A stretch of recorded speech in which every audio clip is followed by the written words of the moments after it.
கூட இருக்கிற பொண்ணு பேசலன்னா ஃபீல் பண்றது, இந்த பொண்ணு போய் இன்னொரு பொண்ணு கிட்ட ஃப்ரெண்ட் ஆயிடுச்சு என்ன மறந்துச்சுன்னா ஃபீல் பண்றது. பொண்ணு பண்ணு போய் இந்த சொப்பு கடை சாமான் இருக்குல்ல, அங்க இந்த குக்கிங் மெட்டீரியல்லாம் விற்கும், அதை வச்சுட்டு விளையாடு. எதுக்கு காலேஜ்?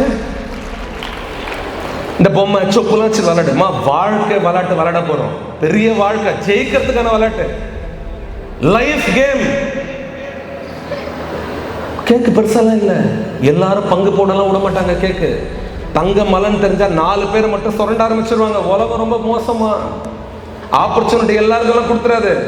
எஸ்ட் பாரு, எத்தனை பேர் லே ஆஃப் பண்ணிருக்காங்கன்னு பாரு, எத்தனை ஐடி கம்பெனிஸ் ஃபாலோ ஆயிருக்குன்னு பாரு, எத்தனை பிசினஸ் ஃபாலோ இருக்குன்னு பாரு. நார்மல் டெலிவரினா அப்ப வலி, உயிர் போற வலி. சிசேரியனா வாழ்க்கை புறா வலி.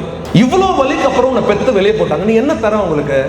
கோவம் வருமா? அம்மா சொன்னா ஏன் நம்மளை இப்படி திட்டுறாங்கன்னு ஃபீல் பண்ணுமா?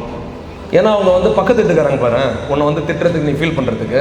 நான் யாரையும் பின் பாயிண்ட் பண்ணி சொல்ல, நிறைய பேரோட ஃபீலிங் தான். My mummy is scolding me. ஏன் சின்ன வயசுல கொஞ்சம் கெடுத்து வச்சிருக்காங்க அவங்கள.